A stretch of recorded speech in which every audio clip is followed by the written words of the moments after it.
Can you feel? Look like you drip.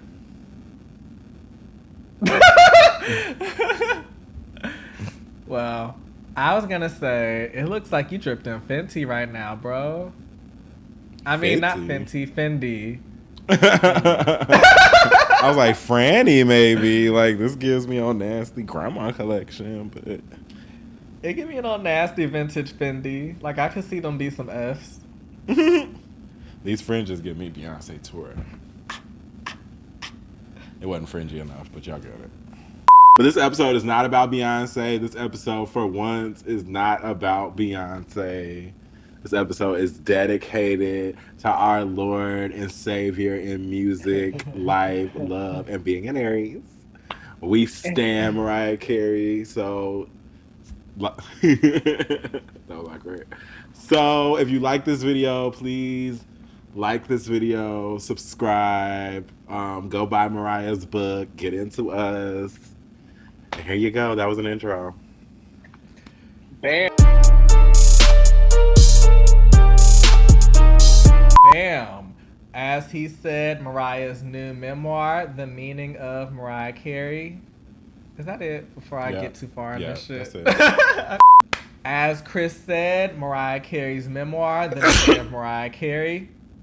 Oh my gosh, that was so random. I'm sorry. Chris said before, Mariah Carey's memoir, The Meaning of Mariah Carey, is available right now. So definitely check that out. It's on Audible as well as pretty much any other site or store where you can get your book. So what are you waiting for? Let's get into this shit. Mariah has been going through some shit. And when I say going through it, I mean in the best possible way. Yeah. Well, I don't know. Child, if y'all done got into the book a mess. The book spills tea, and I didn't expect Mariah to be out here spilling tea, but if you have not picked up a copy, Audible is the only version that has Mariah giving you the audio book as of right now. So we will be hearing snippets from that. We'll be going through the 8 things. We'll have 4 things from the book. Ooh. Come on, get it, girl. I knew it was gonna show up on camera. All right. So we have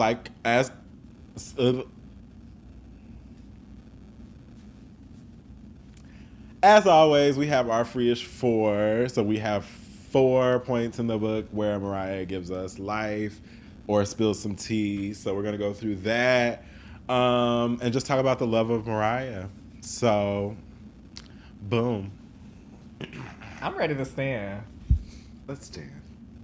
So the meaning of Mariah Carey starts with basically her childhood, and it goes into it starts with Wayward Child, which is like part 1. It's all of her childhood stories.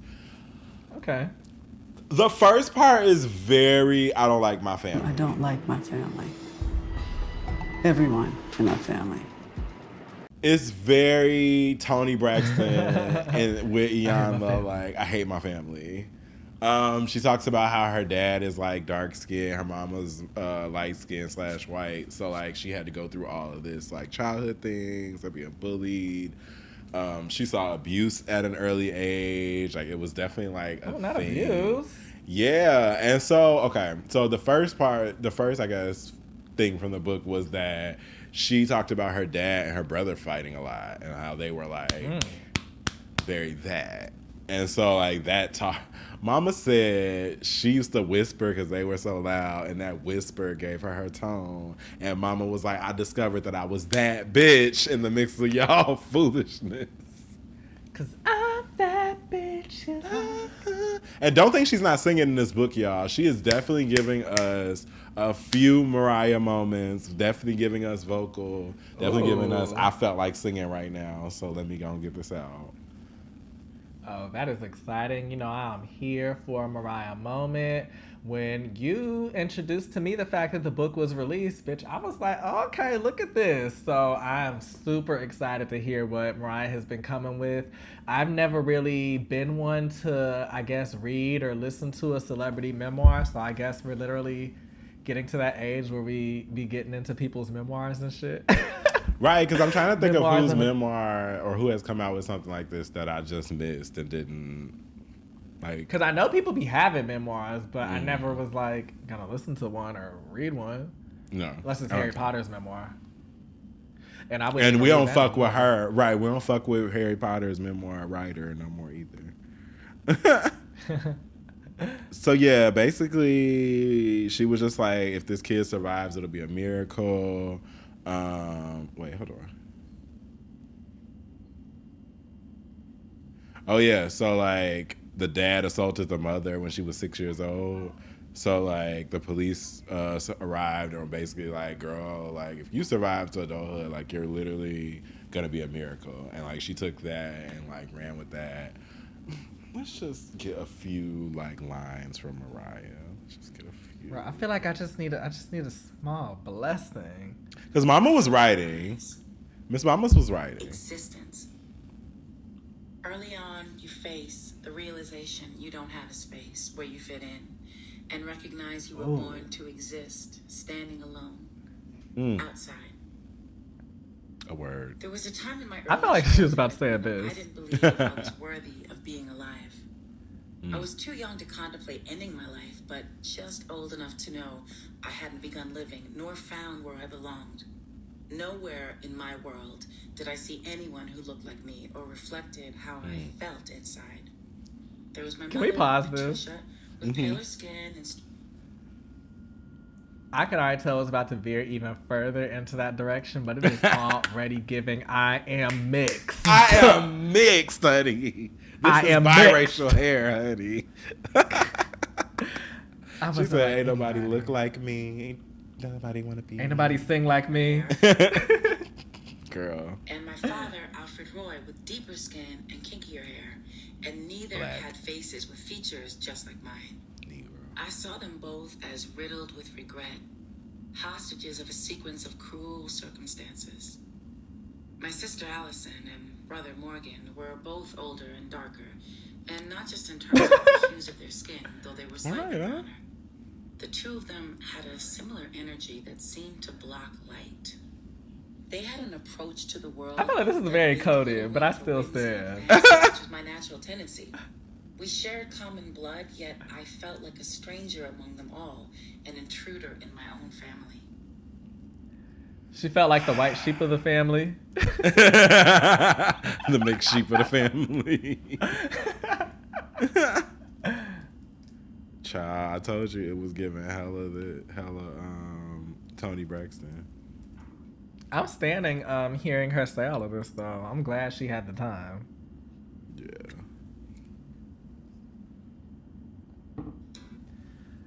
It's like her voice is just so soothing. I don't like my family. Everyone. Why does it sound like she's in the middle of a subway? Tony Braxton always kind of sounds like she's in the middle of a subway. And that's how I could have meant the restaurant or an actual subway. But yeah, so basically it was very that there's a story where she said about her like sister when she was 12, like basically put her in a lane that she could have been pimped out, like made her spend the night with like one of her boyfriends, and like she ended up at this party, and that's kind of where I am in the book now. So I'm like, he had a gun and stuff. So like, I think a lot of memoirs show you that like people's lives could have went completely different if like one or two instances had a went left. Like if Mariah had been a little more involved in that domestic violence situation at home, like, or like her daddy snapped her, like how different like music and like those type of things would be without a Mariah Carey. Like how that, you know, you got to go through that to get to like something better. It sucks, but it's real. And that's just so crazy how Mariah Carey can be like one of the most famous people on the planet. Like, A lot of people know who she is, and a lot of people know her story, but there's still these parts of her story that people don't know, and especially people that are, our age, even younger than us, who are familiar with Mariah Carey, but more so just Mariah Carey already being an icon versus, Mariah Carey when she was out really trying to pimp them singles and all of that, was really out here letting you know about her. So like our parents and like older brothers and sisters like that, they probably know some of this tea, but like we wouldn't know because by the time we got to her, she was already on the comeback trail. Emancipation of Mimi, baby. Okay. Yeah. So on to thing number two. Number two on the meaning of Mariah Carey. Mariah says that the Beatles taught her a lesson. So she goes into this passage where she was like, basically, she was offered $5,000 for a publishing for one of her songs, All in Your Mind. Okay. Yes, I love that song. She said she refused because even though back then 5,000 seemed like $1 million, which was how much I got for my first real publishing deal. I remember seeing a documentary on the Beatles when I was growing up and was shocked that they didn't complete ownership of the songs they had written, the Beatles. So I knew not to give away all of my publishing. So, like, we talk about, like, Mariah being an iconic writer, an iconic businesswoman, but, like, it's those moments of learning from other legends and learning from, like, people that have done this before you that have made the mistake of not owning their masters, not putting their name on written tracks or things, or only putting John Lennon's name on there, and then Ringo started one and got no coin because Paul McCartney and John Lennon name on everything. So, like, I thought that was extremely interesting. Like, a legend learning from legends and then have taught other legends, because that's how Beyonce and all the girls are now. Like, we know to own our masters because of who? Mariah. We know that Mariah put her name on Mariah, she's on fire. Yeah. What do you think about that? Yeah, I definitely agree. Mariah Carey is surely a pioneer in this industry, and definitely within the songwriting field specifically. We know her as somebody who owns her own masters and somebody who's very business savvy. So it's really cool to hear those little anecdotes and actually have her break down. Like, I had to learn this shit from somewhere. I learned it from a random interview. Shit. Right. I know I've learned some shit from a random interview. I feel like we're learning so much about her. Well, we're about to learn a little more about some tea that we was waiting on. So she does talk about Tommy Limatolo in the book, ooh, and that is number 3. Mama said Miss Tommy was so controlling that she couldn't even go to Burger King. She said that they had a $32 million home that was fully staffed with armed guards. And she said she referred to it a lot as like Sing Sing prison, like from New York. I remember that. Uh-huh. Like very that. She's like Matola would allegedly go berserk if she like went anywhere. One time, her and Debrat tried to go to Burger King, and he basically cussed her and Debrat out, and it was very like volatile. And it's like, it's very Lisa Ray. Very Lisa Ray. If you have not been abreast on that situation, please go to our main show. Okay, we will be talking about it this week. But it was very like, yeah, I would kind of be scared if my bitch was out riding around with Debrat too. But not enough to be for real. Like, unless Debrat told me she ate her coochie out at the, in the parking lot, I don't see it as me needing to actually be upset. But he seemed like a different type of nigga. He was upset off. Yeah. And basically a lot of that she went into what we know he was an asshole. He was controlling, he was fucking up her money. There was J-Lo shade. We'll get to that in our fave and flop, but there was J-Lo shade, and we all know how that story like started, turned out. We don't know her, it is what it is. But like, do we know how that story started, turned out, ended? Well, we know that it was Tommy Matola's fault. So, like, that is kind of what was hinted to in the book. And you can tell, like, Mariah's really trying to give, this is my story, this is me, or whatever. But also, at the same time, like, I'm a legend, so, preserve my career. I won't be, like, dragging bitches too much. But I can tell the story the way I want to tell it. You can tell. I'm not going to be Tory Lanez and bitches, but... Oh. Can you bleep that? I I'll edit it, maybe. So last but not least, basically another thing that came out about like her writing is that she wrote a grunge album, in secret. I feel like you've heard about that. I have. Yeah. The album was called Somebody's Ugly Daughter. Had to look at my notes real quick. It was under the pseudonym Chick, which was apparently her and another singer named something. Mm-hmm. Why am I about to say named Geraldine Ford? It's like, oh, that wasn't her name. Pseudonym Chick. I can't see. It doesn't say in this article who the other person was. Let me see. Wow. Time to Google.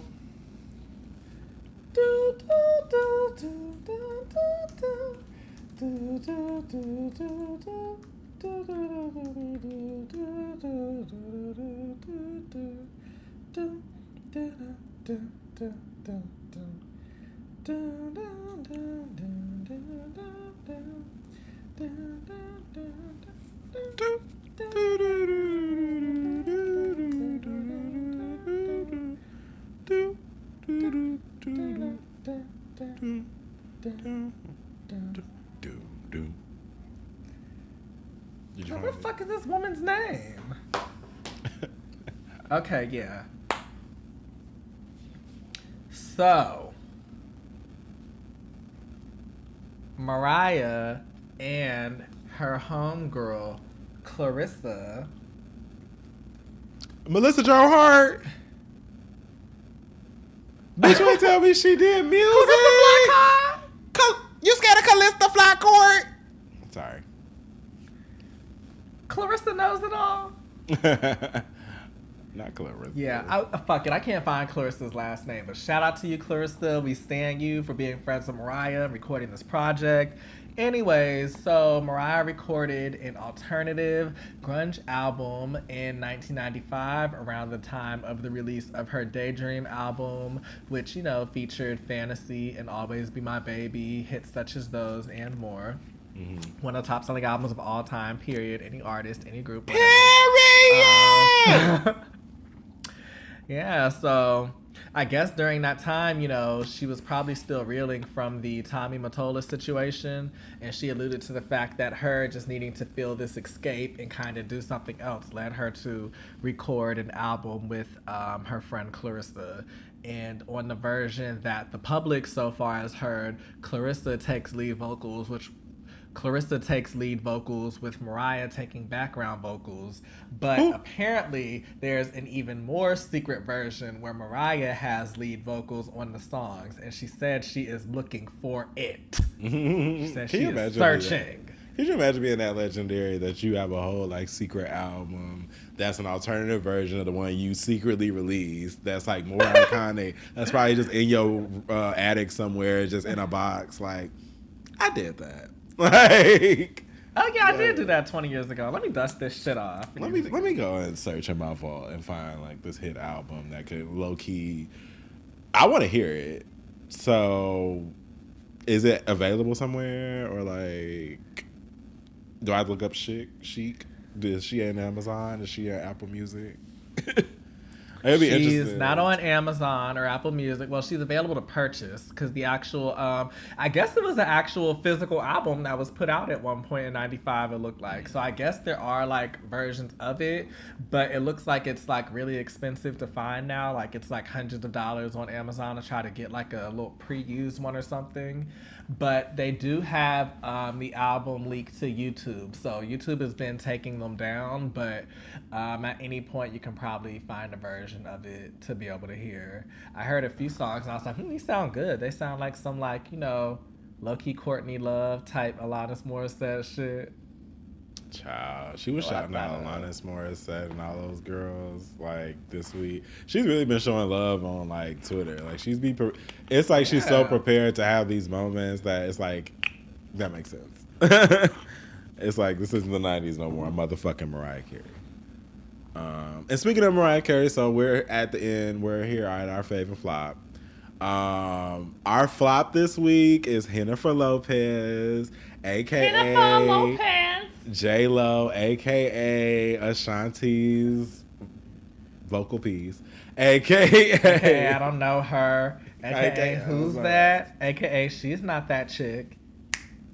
So there's basically a portion in the book where, or like a line in the book where she basically pulls out her dick and is like, yeah, I had one of the best selling albums of that year, I'm Real.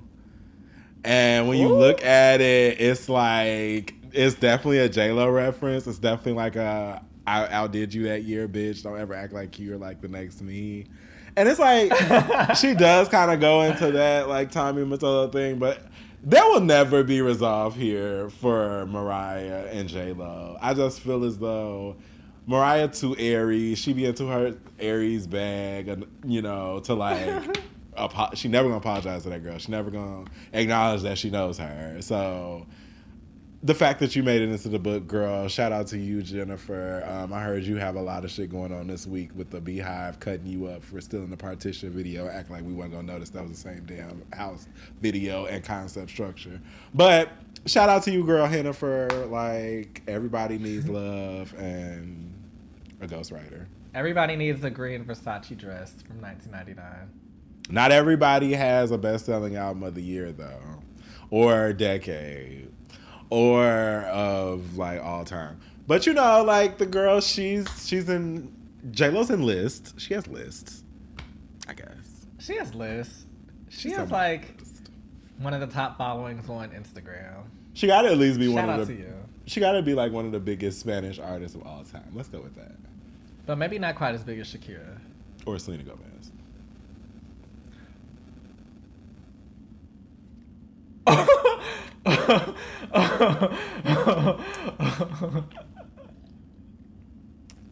And on that note, to our fave of the week, can you guess who it is?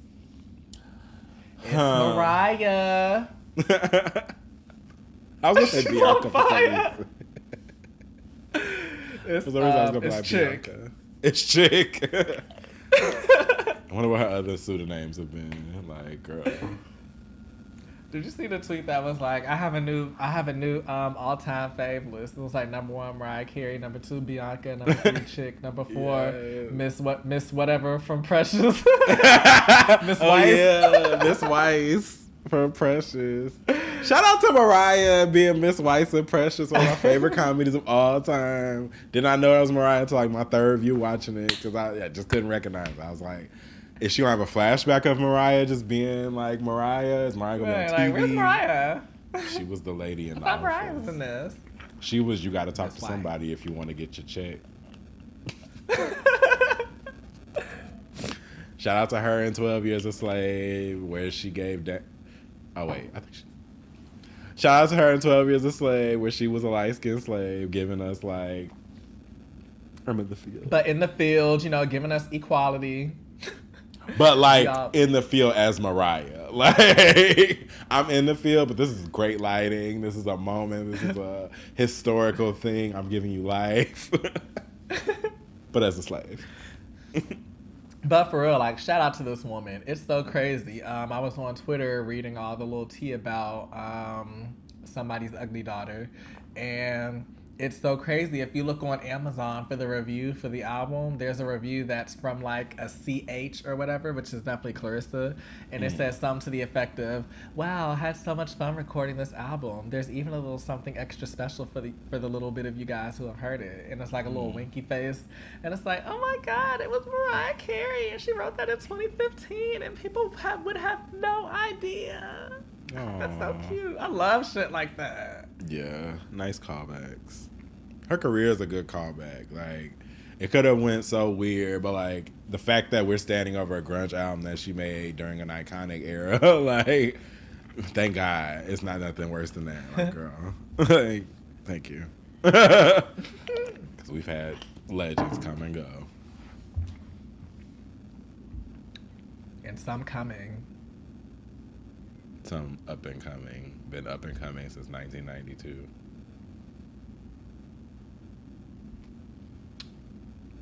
Oh wait, that could drag us. I just picked a random year. I just picked a random year, and then I was like, wait, is that Fabs?